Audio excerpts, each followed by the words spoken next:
Welcome to Share Talk, the only podcast where investors come first. I've got a few shareholders' questions. Well, in fact, if you don't mind, I've got about 10. I don't know if you can get through them all. Well, I guess you've done the edit work, Alex, and those that were more or less asking the same question in slightly different ways. I guess you've accumulated those in one. So let's bash through it and see how we go. Okay, Mick, I'm going to go through these questions. Some of them are similar, but these are genuine shareholder questions. So I'll just put them across to you, and then if you'd be kind enough to answer them, that would be great. Well, let's see how we go, Alex. Right, your first one up. How do you plan to monetize your projects at this crucial and exciting stage of the resource bull cycle? Alex, that will come in a number of ways. In the first instance, at Molly Hill, we plan to take that into production, and that's via publishing the feasibility study that we are in the process of upgrading now, with the ore reserve, the upgraded ore reserve coming soon, and if we can take that into production, there will be within a year of finance approval, concentrate going out of the gate and money coming into the bank account to pay for that concentrate. In the case of Pilot Mountain, the approach is slightly different here. We're not ready to develop. We're going through feasibility. We would look to bring in a partner if we can, and I'm still hopeful that we can bring in a partner to help us develop Pilot Mountain. One, because that will allow us to accelerate it, and two, it will bring foreign capital to the fore to do the work which must be done, and must be done to a very good standard. And it'd be nice if shareholders aren't called upon to fund all of that. And the final thing at Kapunda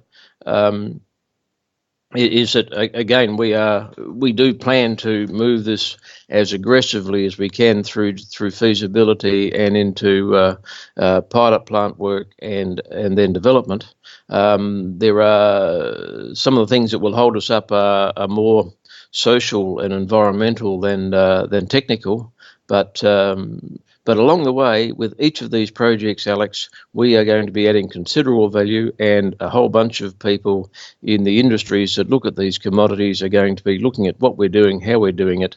And while I'm not saying that any of these projects are for sale, the best way to get them in sale, to get them sale ready, is to make them production ready. And if we can get them to a stage where people know there's a revenue stream coming from these projects in the near term, well, some of those projects will be attractive to some of the bigger people in town. The second question, I don't know if you can answer this, but these are shareholders' question.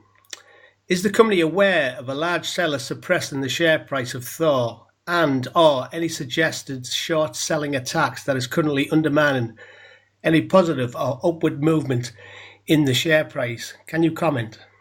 Alex, I've heard the rumours about there being large short positions in the market vis-a-vis Thor and a number of other stocks.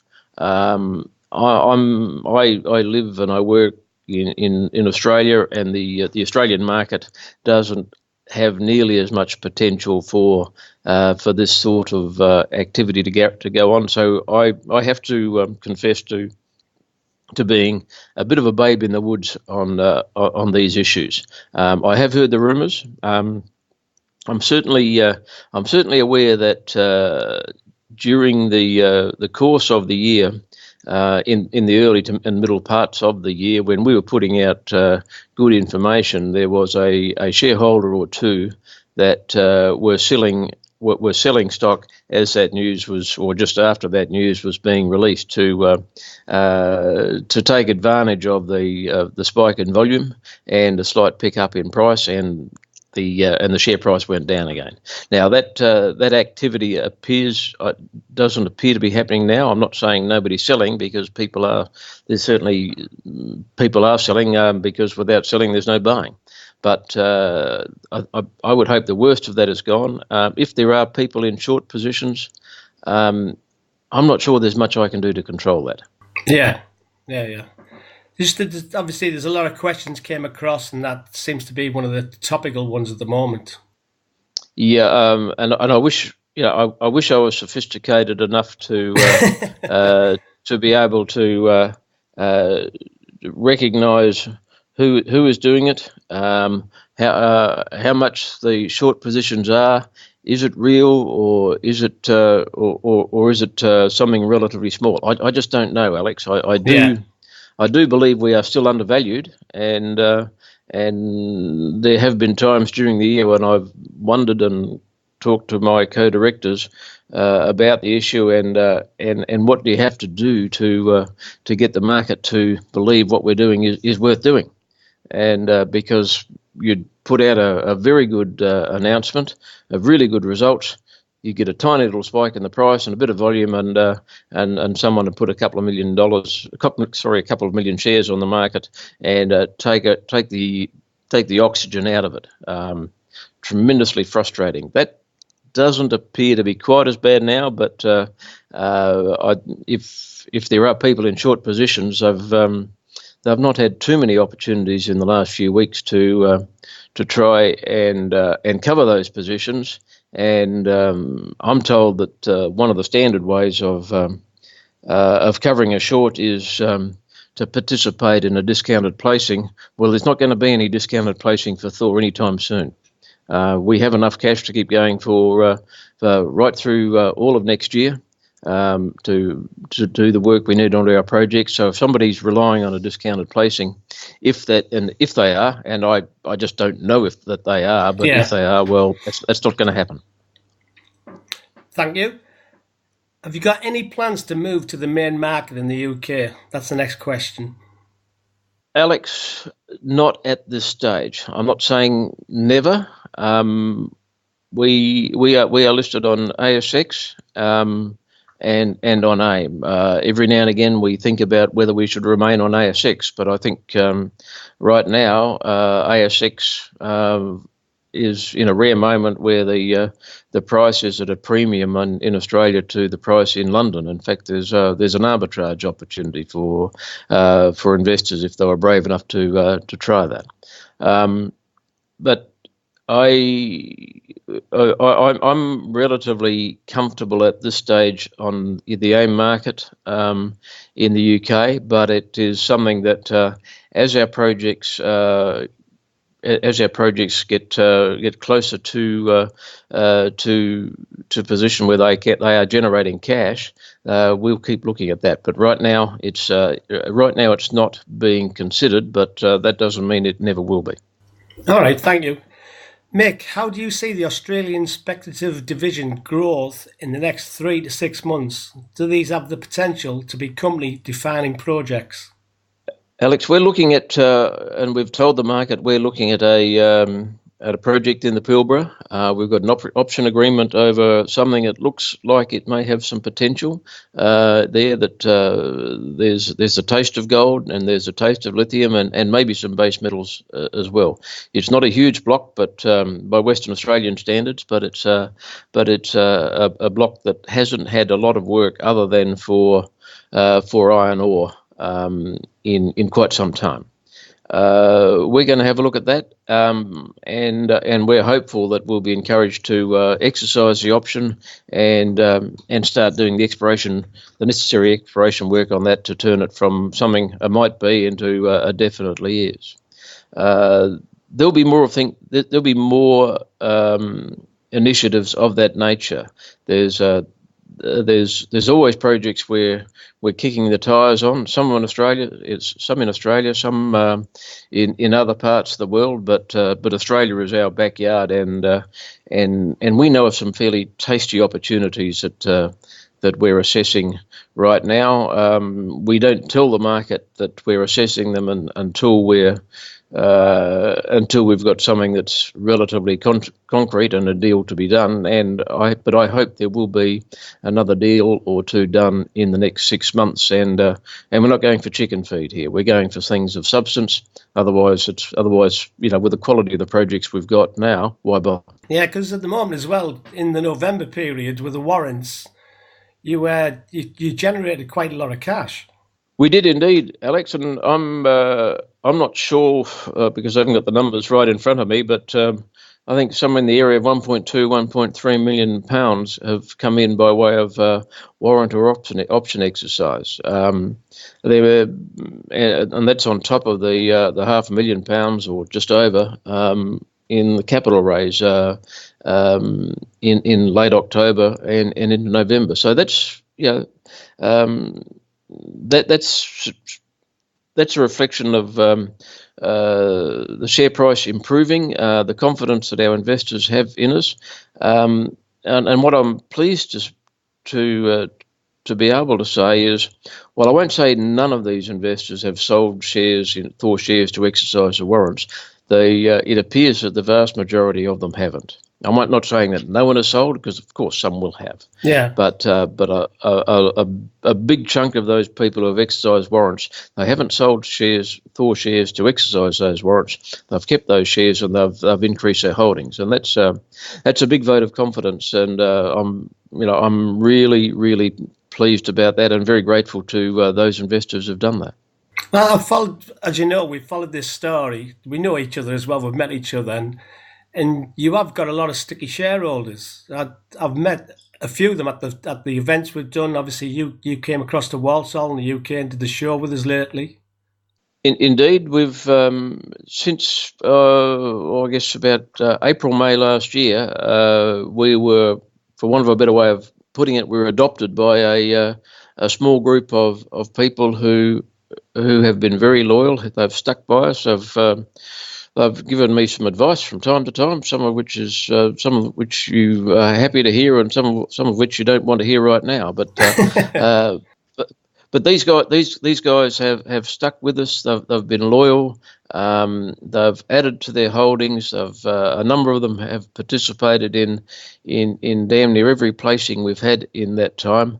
And along the way, we've also it's not just that core dozen or so. There's a few more that have come along on board as well. And my job is to make sure that when I come to the UK 3, 4, 5 times a year, I make myself available to talk to those guys, keep them informed, and I guess to say thanks for their confidence and their patience. Thank you. Cheers, Mick.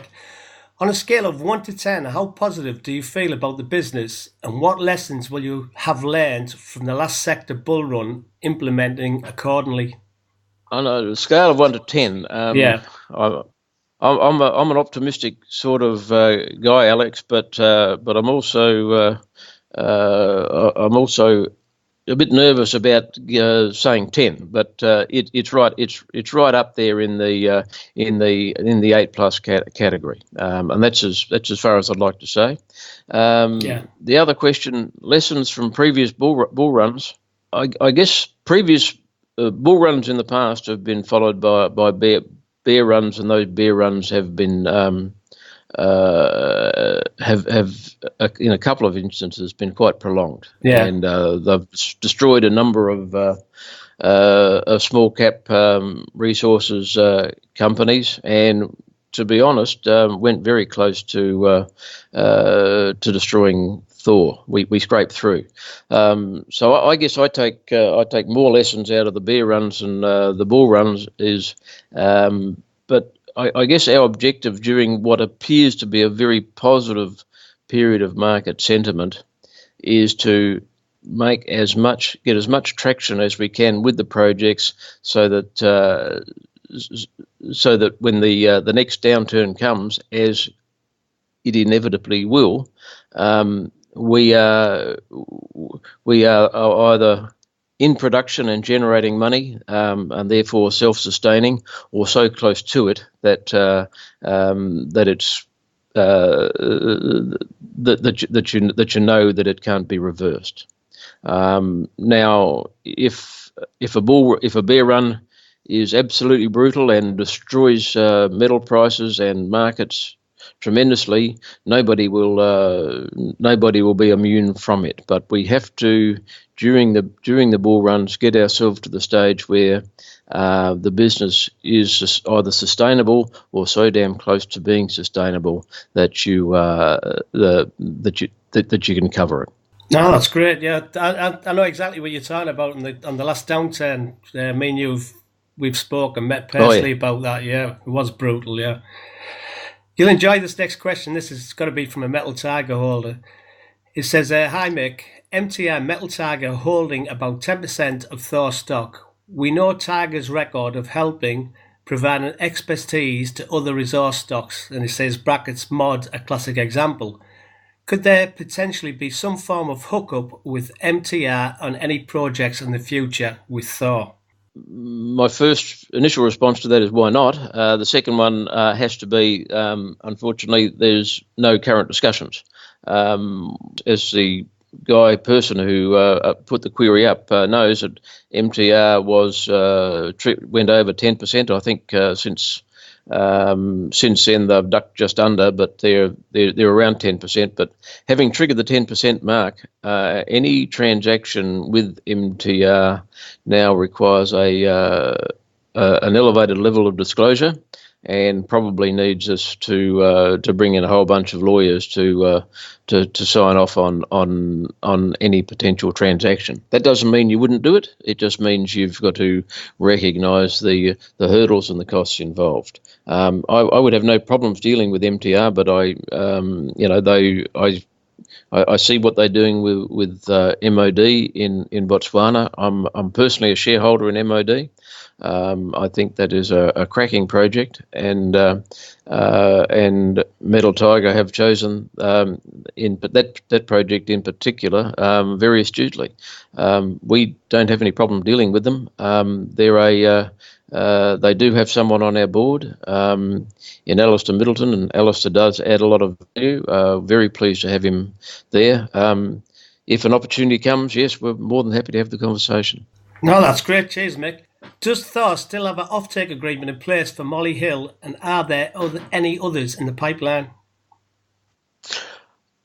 We have a memorandum of understanding in respect of offtake for Molly Hill with Global Tungsten and Powders in Pennsylvania. We catch up with the Global Tungsten and Powders at least once a year, and generally twice, and keep one another up to date on where we're going. They're keen to get our product, and I suspect that that will stay the case. They haven't been all that forthcoming with meaningful offers of finance in the past, but this offtake MOU we have with them is certainly worth having.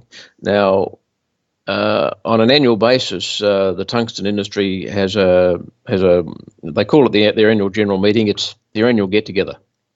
It's in a different location each year, and in September this year we held it. It was in Moscow. There was far more enthusiasm amongst all participants at that conference than I'd seen for several years, and there are a bunch of people who require tungsten concentrates, be it scheelite as we have at Molly Hill, or wolframite as some others have. There are people who process those, turn it into the downstream projects, who cannot get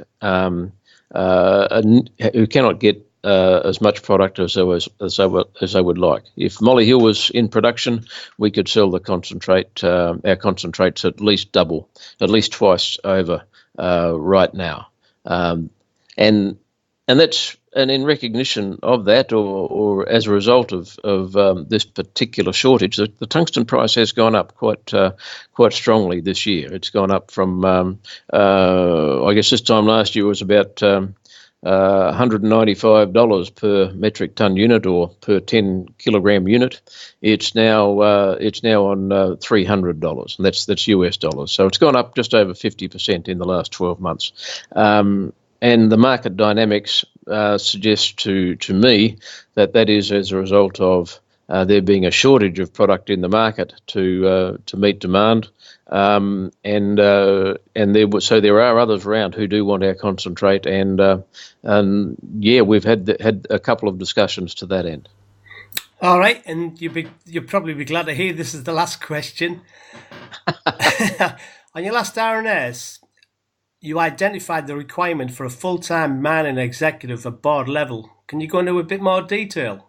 Alex, I guess I'm the full-time chief executive officer and chairman, and I carry a certain amount of weight at board level, but I've been in this mining industry for a long time, but it's become painfully obvious to me over the last year or so that the CEO of a company needs to spend a whole bunch of his time on things that are not necessarily project related. You've got to spend, I don't know, maybe a third of your time on investor relations. You've got to spend, particularly when you're listed in two jurisdictions, and it may even need to be more than a third of my time. You've got to spend a bunch of time on administration stuff that any CEO has to deal with. You try and minimise that, but you cannot eliminate it. Well, we've decided that at board level we need someone who, while they may have some responsibility for investor relations and some administration and all those things because they would happen to be directors of the company, and everybody shares the burden.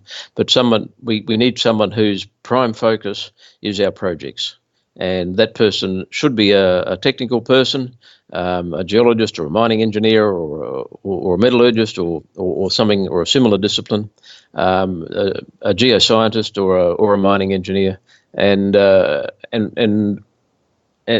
we think our projects will get more traction if we have someone at board level bringing this to the board and making us focus on making the board focus on project issues, perhaps more than I have been able to do, because I've got to spend at least half my time on things that are only indirectly related to our projects.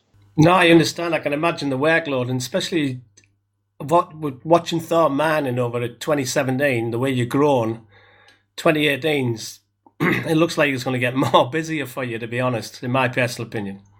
I think you're probably right, Alex, and we can't afford to slow down. If you decide to slow down, you'll go backwards. We've got to keep pushing ahead. We've got to be assertive and aggressive with our projects and with what we do and with the people we deal with. We've got to get the best we can out of our projects and out of ourselves and out of one another. Because if we take our foot off the pedal, investors will move on. They'll recognise it very quickly, and they'll go off and look for something else. Yeah, that's true, Mick. It is. Mick Billen, Executive Chairman, Thor Mining Plc. It's been a pleasure talking to you today, and have a great Christmas and New Year.